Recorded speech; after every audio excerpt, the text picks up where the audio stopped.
1857 की जंगे आज़ादी, जब पाकिस्तान सिमट कर सिर्फ दिल्ली के किले में रह गया था, मुसलमानों की एक जबरदस्त मुजाहिमत, जबरदस्त कोशिश और पाकिस्तान की एक जबरदस्त तहरीक।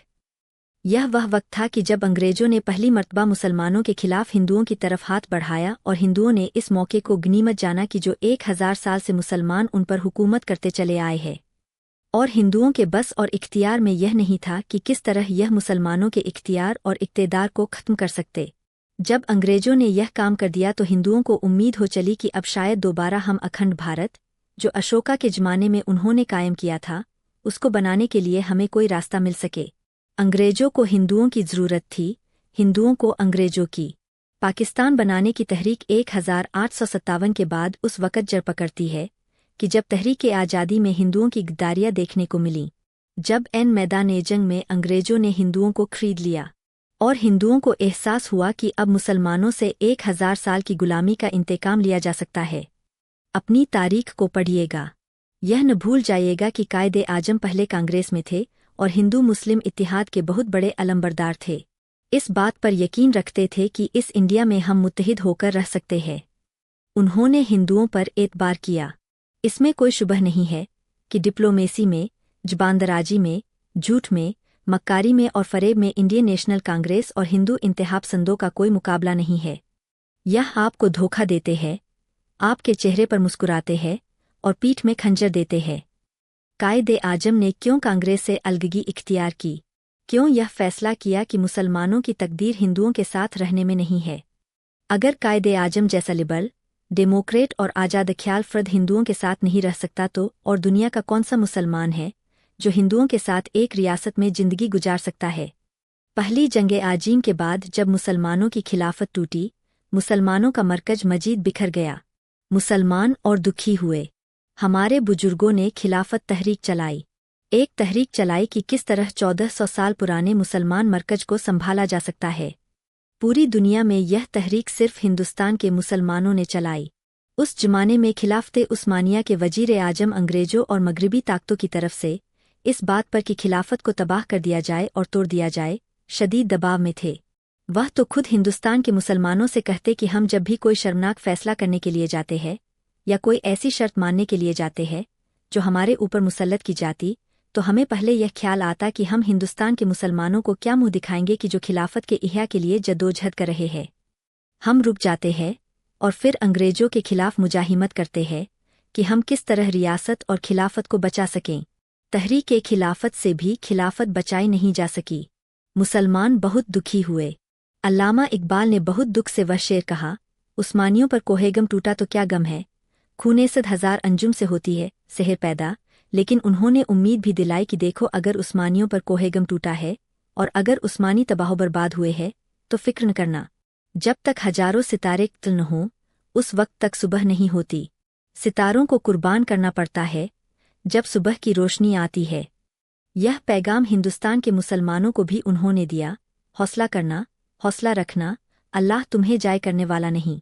1930 के इलाहाबाद के खिताब में आपने पाकिस्तान बनाने का ख्वाब दिया। पूरे हिंदुस्तान में मुसलमान एक नए वलवले, एक नए जज्बे के साथ बेदार हुए हैं और पूरे हिंदुस्तान में हिंदू और अंग्रेज भड़क उठता है। हिंदू क़यादत की तरफ से यह वाज़ेह कर दिया जाता है कि पाकिस्तान का वजूद में आना नामुमकिन है। अंग्रेज क़यादत, नापाक और मक्कार तरीन अपने वक्त की, साफ साफ कहती है कि इस तसव्वुर को भी अपने झन से निकाल दो कि पाकिस्तान कभी बनाया जा सकता है। 1935 तक हिंदुस्तान के मुसलमानों को भी यकीन नहीं था कि पाकिस्तान बनाया जा सकता है। जब इंतखाबात होते हैं तो पाकिस्तान मुस्लिम लीग एक भी सीट नहीं जीत पाई या शायद एकाध उसके हिस्से में आई। शिकस्त फाश। सब इख्तियार और ताकत कांग्रेस के हाथ में आता है, हिंदुओं के हाथ में आता है।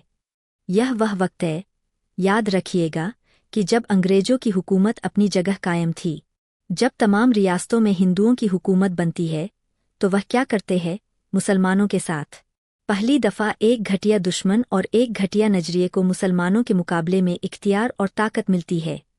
1000 साल की गुलामी के बाद उन्हें ताकत मिलती है तो वह आपे से बाहर हो जाते हैं।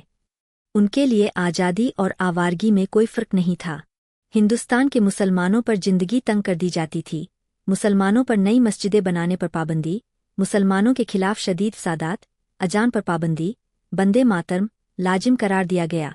तमाम वह मुसलमान इलाके जहां मुसलमानों की अक्सरियत भी थी, उर्दू ज़बान पर पाबंदी। मजबूर किया जाता कि हिंदी ज़बान तमाम मुसलमानों को सिखाई जाएगी।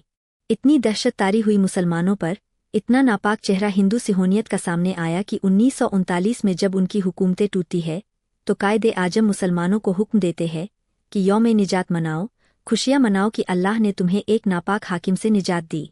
और यह वह वक्त होता है कि जब पूरे हिंदुस्तान के मुसलमान इकट्ठे होते हैं और 1940 की करारदाद पास की जाती है।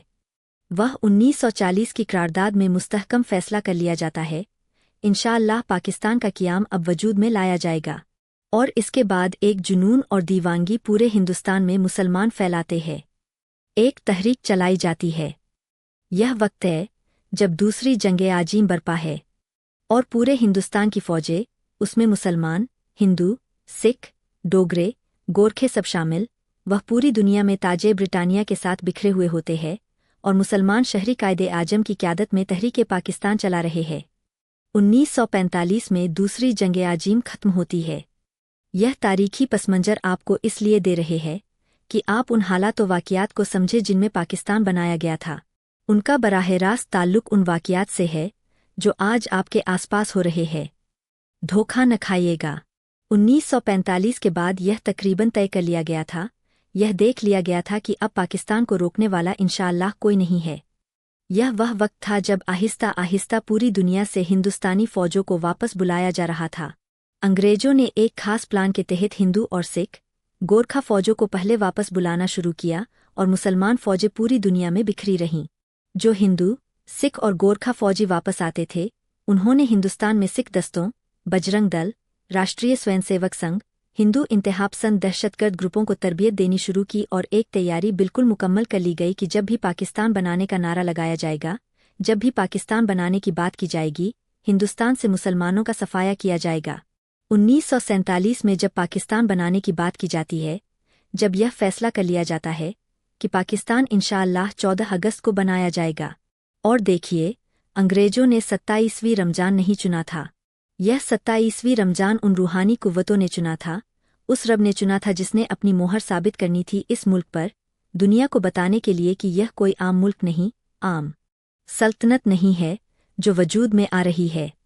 यह मलाइका के नुजूल में, अल्लाह के इज़्न से क़यामत तक रहने के लिए, उम्मते मुस्लिमा का एक मरकज, अल्लामा इकबाल का एक ख्वाब, इह्या इस्लाम का एक मरकज और कुफ़ार की आंखों में धूल झोंकने के लिए, कुफ़ार के दिलों में, उनके वजूद में जिल्लत देने के लिए अल्लाह एक रियासत को वजूद में ला रहा है, जिसकी हिफाजत की जिम्मेदारी भी खुद उठाएगा इंशाअल्लाह, और उसने उठाई है।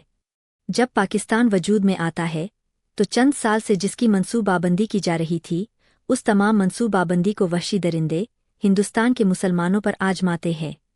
सादात बिहार, मशरिकी हिंदुस्तान से शुरू होते हैं। तारीख ने यह मंजर देखा कि देहातों के कुएं मुसलमानों की लाशों से भर गए। गांधी भी उन कुओं पर जाकर आंसू बहाते हैं। और दूसरी तरफ तमाम हिंदू तहरीकों और तंजीमों को मुसलमानों के खून से होली खेलने की खुली छूट दे दी जाती है। जारी है।